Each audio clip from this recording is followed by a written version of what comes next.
दोस्तों, आज की कहानी सिर्फ एक खबर नहीं बल्कि एक ऐसा तूफान है जिसने पूरी दुनिया की डिजिटल राजनीति को हिला दिया है। सालों से यह माना जाता था कि अगर किसी देश को बड़ा फैसला लेना है, अगर दुनिया को कोई नया नियम चाहिए, अगर किसी को करारा जवाब देना है तो वो काम सिर्फ अमेरिका करेगा।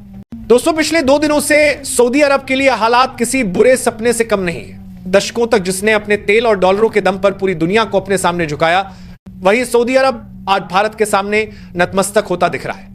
और यह कोई साधारण बात नहीं है। यह वही भारत है जिसे कभी खाड़ी देशों ने सिर्फ प्रवासी मजदूरों और तेल खरीदार तक सीमित समझा था, लेकिन अब हालात पूरी तरह बदल चुके हैं। प्रधानमंत्री नरेंद्र मोदी की नेतृत्व क्षमता और उनकी आक्रामक विदेश नीति ने सऊदी अरब को उस मोड़ पर ला खड़ा किया है जहां उसे अपने अभिमान को त्याग कर भारत से मदद मांगनी पड़ रही है।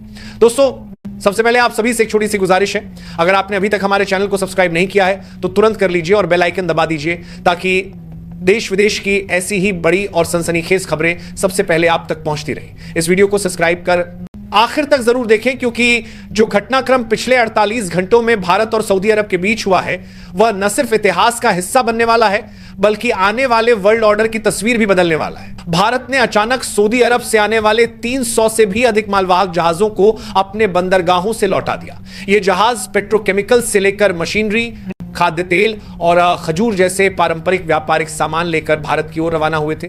लेकिन भारत के इस अप्रत्याशित कदम ने रियाद की कमर तोड़ दी। दशकों से भारत सऊदी का सबसे बड़ा ऊर्जा उपभोक्ता रहा है, लेकिन मोदी सरकार ने साफ कर दिया कि अगर भारत के साथ गद्दारी की गई तो इसकी कीमत दुगुनी तिगुनी चुकानी पड़ेगी। अब सवाल उठता है कि भारत ने इतना बड़ा कदम क्यों उठाया। दरअसल हाल ही में ऐसी खबरें सामने आई कि सऊदी अरब ने भारत की पीठ पीछे अमेरिका और पाकिस्तान के साथ कुछ ऐसे समझौते किए जो सीधे भारत के रणनीतिक हितों पर चोट करते थे। सऊदी ने अमेरिकी दबाव में आकर भारत की ऊर्जा सुरक्षा को अस्थिर करने की कोशिश की और पाकिस्तान के साथ मिलकर कश्मीर मुद्दे पर भारत के खिलाफ माहौल बनाने लगा। मोदी सरकार जो अपनी विदेश नीति को नो कंप्रोमाइज के सिद्धांत पर चलाती है, उसने इस बार सीधे पलटवार करने का फैसला लिया। और यह पलटवार किसी फिल्मी सस्पेंस से कम नहीं था। जैसे ही खबर आई कि भारत ने सऊदी के 300 जहाजों को रोक दिया है, वैसे ही वर्ल्ड मीडिया में भूचाल मच गया।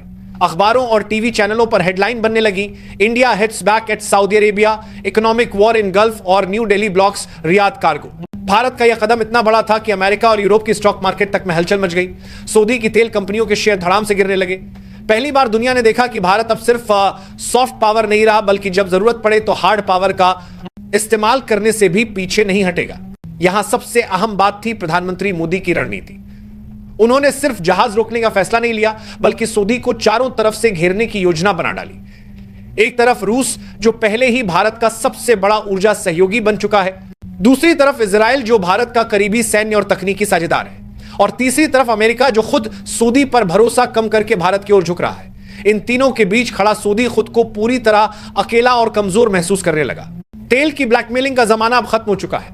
भारत ने रूस, ईरान और अफ्रीका जैसे नए स्रोत खोल लिए।